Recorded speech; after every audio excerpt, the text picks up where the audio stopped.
I'm here with Steve Hunt from Media Hunt. Mate, usually you're the one doing the interviews with the Media Hunt report, so I appreciate you taking the time to kind of flip the script and be interviewed yourself. Oh, Mike, it's a privilege to be talking to you, and we really appreciate what Urban's delivering for the property community around Australia. So there's a whole bunch of noise happening in the media in terms of what's going on with builders, developers, and so forth here in Queensland. What are you talking to your clients about right now, and how do you think developers and project marketers should be thinking about the way that they interface with the media? Yeah, it's a very good question.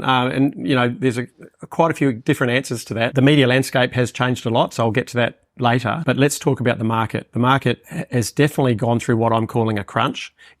When I say a crunch, I'm talking about off the plan market. After COVID, this place went absolutely ridiculous. There were so many developers, first-time developers, amalgamating sites, selling their projects out very, very quickly. So for 2 years, we had incredible growth. We had 15,000 people a year coming to the Gold Coast, and that hasn't changed. It's still happening. What we now have is, because of construction costs, rising construction costs, you've got projects that are no longer feasible. We've got a rental crisis in the city, and we've got not enough accommodation to accommodate people that are coming here.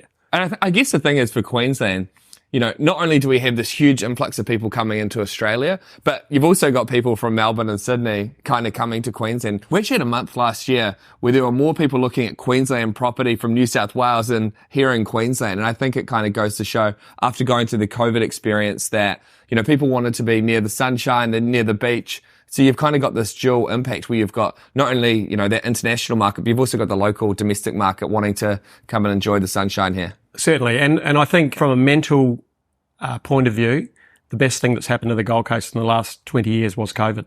I think it fast-tracked people's retirement plans, their lifestyle aspirations. A lot of young people, in fact, on the Gold Coast, most people assume that it's retirees that come here to live here. They do, but the biggest cohort are in their 20s and 30s.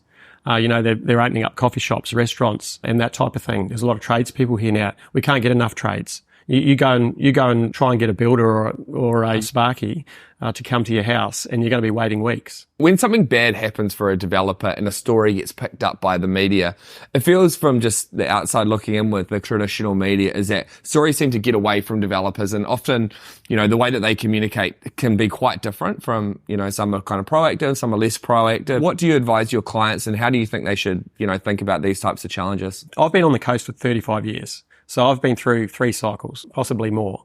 We went through the GFC. They were a whole different set of circumstances. 91 was the recession we had to have, where interest rates were at 17%. They're only just over 4% at the moment, so you've got to put things in perspective. So having that experience of those cycles, we are able to, give good advice to clients. Like at the moment, I don't really see that this crunch that we're having in the off-the-plan space lasting for too long. We've really just got to get inflation down, and as you know, it's starting to drop. So I think within, 6 months to 12 months, this place is going to go stupid again. We've got not enough housing, not enough apartments, and everyone will tell you that. It's commonly known within government, local government, state government. Unfortunately, there's not a lot of solutions, which we can get to. So the fundamentals are amazing, and they always have been for the Gold Coast.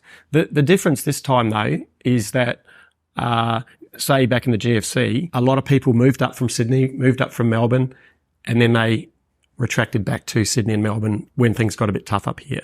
But I think that the cycles have changed. We've matured as a city. Businesses are seeing the opportunities for the future. We've got the Olympics here in 9 years, 2032, the infrastructure spending by the federal, state government, the council, is enormous. While things are tough at the moment, it's definitely tough for people that are, have a $500,000 mortgage or a $700,000 mortgage. I mean, the interest rates have gone up from, 2% to 7% in some cases. But I don't think that's going to last very long. And I think people are very confident in the future, even though those challenges are facing us at the moment. And that applies to developers. The developers know that there's not enough housing. There's not enough land being released. Look at Bob L. Bob L's got 3 of the biggest land holdings in southeast Queensland and northern New South Wales, probably going to accommodate up to 50 or 60,000 people. Certain restrictions are preventing him from launching his projects. It's ridiculous.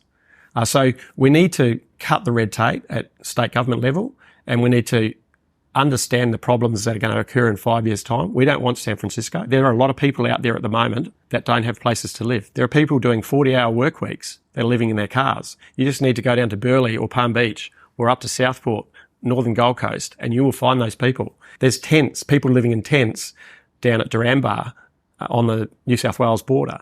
So those people are working. They're not there during the day. The problem is real. The government needs to kind of be, proactive and be accountable for this stuff, because I think it's difficult for the local councils when often they get voted in based on a not in my backyard type policy where they don't want the development, and the state government doesn't really have the same degree of control in many cases on approving these projects. This is the case in Victoria anyway. And so what we're hoping to see is a change where more of the project approval process can be migrated towards the state government, where they've got alignment from a tax generation, stamp duty, revenue creation process, whereas it feels like to me the local government's basically caught between a rock and a hard place between pleasing their constituents, which is around not approving projects, but also we have a responsibility to society to make sure that we've got enough houses for people to live in and we don't have people in tents like we have up the road. The San Francisco example is probably a bit dramatic, but if we don't address it, it's quite conceivable we could get to that point. We're already seeing it. Like I say, the fundamentals are very good, but we need vision. And the problem with governments is they're thinking about 4-year terms. Think about councillors, they're thinking about the current term. We should be thinking like Bruce Small, who in the late 50s and 60s pretty much created the Gold Coast. He came up with the concept of the canals, and then the canals were created, and look what we have today. We've got more canals than Florida. So we need people with vision, and I'm probably sticking my neck out here, but I think we're lacking that at a state and local level.